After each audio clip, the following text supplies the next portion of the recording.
빅데이터로 인터넷에서 화제가 되고 있는 이슈 살펴보는 시간입니다. 이슈 수다. 빅데이터를 읽어주는 남자 김덕진 미래사회 IT연구소 소장 스튜디오에 나가십니다. 안녕하세요. 네, 안녕하세요. 반갑습니다. 김덕진입니다. 네. 뭐 추석 잘 보내셨죠? 네, 저기 잘 보냈습니다.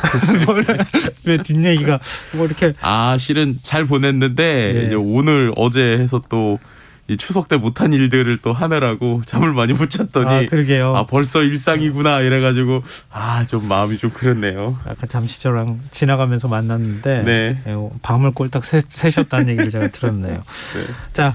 한 주간 이슈 어떤 거 뽑아오셨습니까? 네, 이번 주에는요 아무래도 이제 추석 연휴가 있었다 보니까 조금 가볍고 즐거운 주제들이 많은데 앞서서 우리가 이제 오징어 게임 얘기했잖아요. 네. 이번 주 분야별 1위도 연예 분야에서 영화 분야입니다. 영화요? 네, 이게 이제 아무래도 추석 연휴 때 이번에 극장가가 훈풍이 좀 불면서 있었던 거라고 보시면 될 것 같고요. 네. 실제 이제 추석 당일에 영화 관람객이 지난해보다 2배 이상 늘어났다고 해요. 그만큼 연휴 기간에 극장가가 좀 활기를 띠고 있었고요. 또 사회적 거리두기 해제된 이후에 처음 맞는 연휴다 보니까 연휴 내내 좀 활기를 띄었습니다. 그래서 말씀드렸던 것처럼 지난해 추석 당일에 전국 극장 찾은 관객이 33만여 명이었는데 올해는 2배 이상 거의 3배 비슷한 수치인 90만 명 정도까지 이제 기록을 했다고 합니다. 특히 이제 11일 같은 경우에는 극장 관람객이 110만 명이 넘는 연일 붐비는 모습이었고요.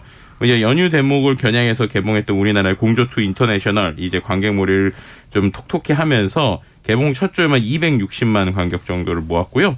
근데 또 흥미로운 게 가족 단위의 관람객이 좀 많다 보니까 모든 연령대가 부담 없이 볼 수 있는 영화들이 좀 많았다는 거예요. 그래서 645라고 하는 코미디 영화뿐만 아니라 우리 과거에 개봉했던 알라딘 있잖아요. 네네. 알라딘이 재개봉하면서 또 예매 행렬이 이어지기도 했고 저희 아들도 계속 저한테 보러 가자고 그랬는데 제가 못 가서 미안한데 극장판 엄마 까투리라고 하는 애니메이션 우리나라 애니메이션 네 그거 같은 경우도 이제 부모님 손잡고 어린이 감각에 좀 인기를 끌었고요. 네. 그다음에 또 아마도 지금의 이제 노년층 혹은 이제 지금 저랑 비슷하거나 조금 나이 있으신 분들은 또 반가운 또 영화가 하나 또 다시 재개봉했는데 은하철도 999 기억나시죠? 그럼요. 네, 은하철도 999가 다시 다음 달 5일에 이제 4K 디지털 화질. 그러니까는 1979년의 애니메이션을 다시 이제 리마스터링이라고 하죠. 이제 고화질로 해서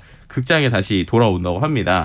그래서 이런 식으로 예전의 추억들까지 생각할 수 있는 다양한 것들이 있다 보니까 극장가가 간만에 이제 훈풍이 됐다라는 게 좀 이슈가 되고 있고요. 그다음에 앞서서 이제 오징어 게임 얘기했지만 또 넷플릭스에서 수리남이라고 하는 또 우리나라의 컨텐츠가 좀 공개가 됐어요. 그래서 이 컨텐츠가 지금 또 인기를 끌고 있어서 글로벌 넷플릭스 TV 프로그램 부분 세계 8위까지를 했고 오늘 보니까는 이게 글로벌 순 6위까지 올라갔더라고요. 그러다 보니까 이제 오징어 게임에 또 열풍을 이 영화가 있는 거냐 이런 얘기를 좀 나오고 있는 상황이라고 보시면 될 것 같습니다.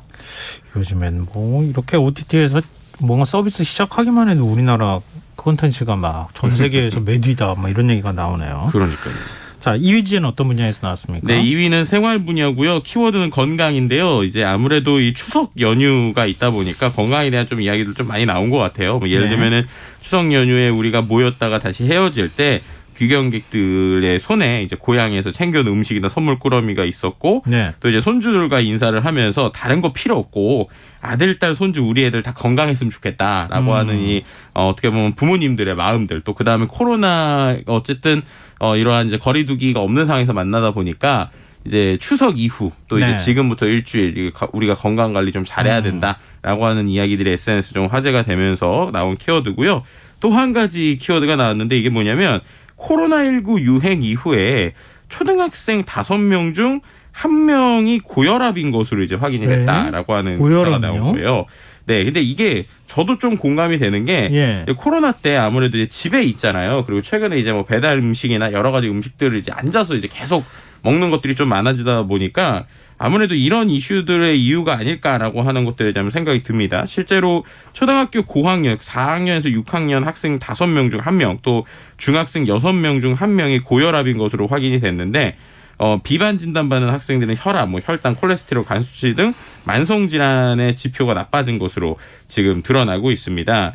실제로 이제 지난 12일에 국회 보건복지부위원회 소속의 이제 신현영 더불어민주당 위원이 이제 서울시 교육청으로 받은 이제 학생 건강 검사 자료에 따른 것인데요. 실제로 코로나 유행 기간 동안에 서울시 초중고등학교 학생 고혈압의 학생 비율이 0.4% 정도 증가했다는 것이고요. 실제로 같은 기간 초등학교 고학년 67.3%, 중학생 41.1%, 고등학생 64.7%가 또 고콜레스테롤 혈증으로 확진이 됐고 전체 비율이 58%로 코로나19 이전보다 이건 이제 8.4% 정도 올랐습니다.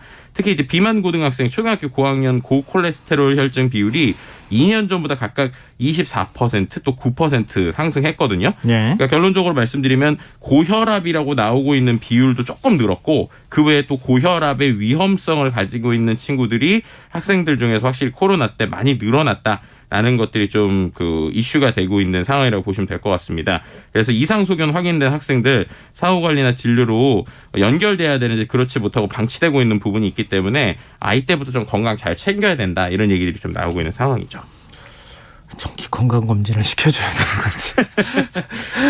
이제 코로나19 때문에 밖에 나가서 열심히 뛸 수 있는 기회도 없고 또 더군다나 또 공부해야 된다고 또 아이들을 학원으로 돌리고 붙잡아두고 이러다 보니까 아이들이 전체적으로 이렇게 살이 이렇게 오르는 이런 상황이 나타나고 있는데 이걸 어떻게 해결하면 좋을지 참 답답하네요. 얘기하면서도. 운동을 조금이라도 하는 게 좋을 것 같은데 저도 어렸을 때부터 통통했어가지고 할 말은 없습니다. 그래도 지금 고혈압까지는 아니실 것 같은데. 자, 3위 주제도 가볼까요? 네, 3위 주제 제가 좋아하는 IT 과학 나왔고요. 키워드는 아마도 많은 분들이 이번 주에 좀 관심 가지셨을 것 같은데 아이폰에 대한 키워드입니다. 이번 주에 이제 아이폰 14가 이제 지난주에 공개가 됐죠. 그러다 보니까 이제 삼성전자가 이제 최근에 밀고 있는 갤럭시, Z 폴드, Z 플립, 폰이 있고 아이폰 14가 또 나가게 됐고 또 화웨이가 간만에 메이트 50이라고 하는 또 신제품을 또 출시를 했어요. 그래서 한미 중간에 스마트폰 경쟁이 이제 다시 3분기, 4분기 또 시작되는 것이 아니냐라고 하는 것들이 이슈가 되고 있는 것이고요. 근데 이번에 애플에서 나온 그 아이폰 같은 경우는 좀 지난번하고 좀 다르게 명확하게 컨셉이 좀 보이더라고요. 예를 들면 총 4가지 종류의 스마트폰이 나왔는데 그중에 2가지 기본형은 거의 지난번하고 많이 다르지 않아요. 심지어 이제 우리가 CPU랑 컴퓨터에 있는 것처럼 이제 스마트폰 AP라고 해서 두뇌를 표현하는데 저가형에는 지난 버전의 그 AP가 그대로 들어 있어요.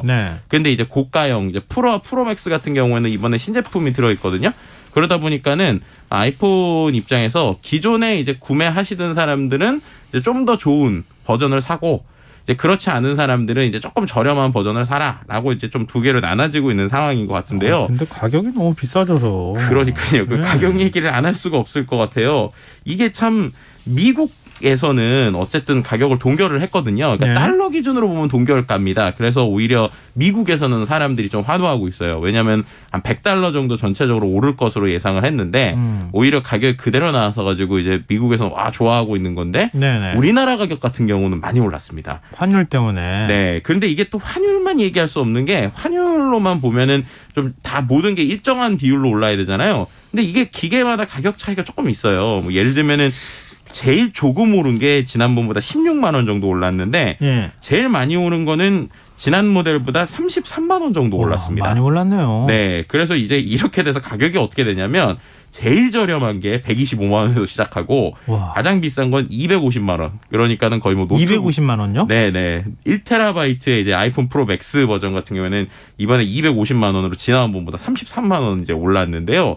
이러다 보니까는 뭐 컴퓨터 가격 이상이고 애플을 좋아하시는 분들 같은 경우에도 이 가격 장벽이 너무 이제 진입 장벽이 높다라고 하는 이야기들이 좀 나오고 있는 상황이라 전 세계적인 인기를 또 이제 차차하고서라도 국내에서는 과연 어떤 영향력을 비출 것인지 이런 것들을 좀 봐야 될 것 같고요. 네, 흥미로운 거는 우리가 알고 있는 애플 공동 창립자인 스티브 잡스, 이제 돌아가신 스티브 잡스가 있잖아요. 근데 스티브 잡스의 딸이 아이폰 14를 풍자하는 글을 SNS에 올린 거예요. 그래요? 네, 이게 뭐냐면은 똑같은 디자인의 셔츠를 들고 있는 남성, 그러니까는 셔츠를 입고 있는 똑같은 디자인의 셔츠를 또 들고 있으면서 애플에서 나는 지금 아이폰 13에서 14로 업그레이드하고 있다. 나는 이제 풍자의 사진을 올린 거죠. 똑같다. 달라진 게 없다라고 하는 이런 것들을 스티브 잡스의 딸이 올렸다라는 것도 좀 이번에 좀 흥미로운 포인트였다고 볼 수 있을 것 같습니다. 근데 화면은 점점 커지고 뭐 저는 지금 오른 가격만큼 되는 휴대폰을 쓰고 있는 것 같은데 네네네.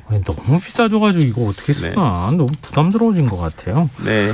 자, 4위지는 어떤 겁니까? 네, 4위 같은 경우는 문화 분야고요. 키워드는 이제 엘리자베스 2세 여왕입니다. 이제 오는 14일 이제 진행이 되는 고 엘리자베스 2세 영국 여왕의 유해 참배 수많은 대기 인파가 이제 몰릴 것으로 예상이 되고 있는 것이고요. 영국 정부가 최대 하룻밤 이상 기다려야 할 수도 있다라고 경고하면서 유의사항을 발표하기도 했습니다.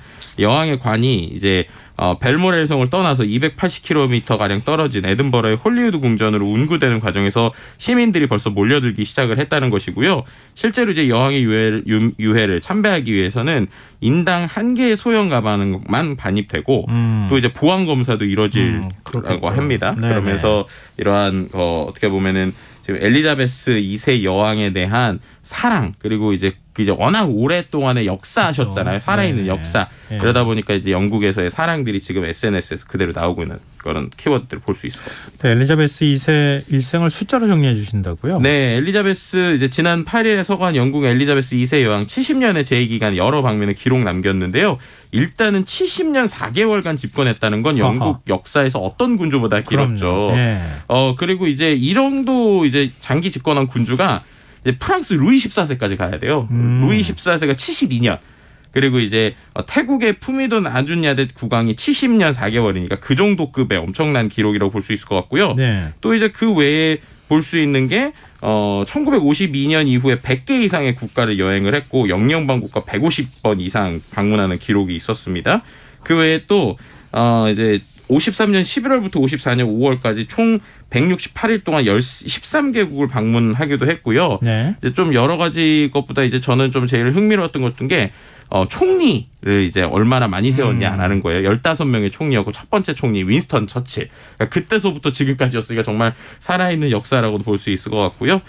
그 외에 뭐 예를 들면 이메일을 처음으로 보내거나 트윗을 하거나 인스타를 하는 좀 여러 가지 역사들을 써왔다라고도 볼 수 있을 것 같습니다. 왕위를 물려받은 찰스 왕이 74세의 왕을 물려받았다. 왕위를 물려받았다는 것도 나중에 기록이 될 가능성이 있어 보입니다. 그러니까요. 자, 마지막 5위 주제는요? 5위 주제는 사회 분야고요. 키워드는 무알콜인데요. 최근에 일본에서 술 안 마시는 젊은이들이 많아지면서 무알콜의 전성시대가 이제 많이 나왔다는 것이고요. 네. 스마트 드링킹 뭐 이런 키워드가 나오고 있는데 건강과 또 이제 코로나 이후에 회식 문화가 없어지면서 자연스럽게 이런 무알콜 문화가 좀 많아지고 있고 국내에서도 최근에 좀 이런 트렌드들이 좀 나오고 있는 것 같아서 전체적인 아시아의 방향성이 좀 비슷하다 이렇게 좀 분석해 볼 수도 있을 것 같습니다. 그렇군요. 뭐 사실 방향으로 봐서 그렇게 나쁜 방향은 아닐 것 같은데. 네. 근데 이제 어떻게 보면 회식 자체를 아예 안 한다 뭐 이런 것들은 확실히 사회 변화라고도 볼 수 있는 것 같아요. 그렇군요. 이게 또 세상이 어떻게 바뀔지 잘 모르겠네요, 사실은. 자, 이슈 이수다. 지금까지 김덕진 미래사회 IT연구소 소장과 함께했습니다. 고맙습니다. 네, 감사합니다. KBS 1라디오 김성환의 시사야 1부 순서는 여기서 마무리하겠습니다. 전 11시 정각 2부에 다시 찾아오겠습니다.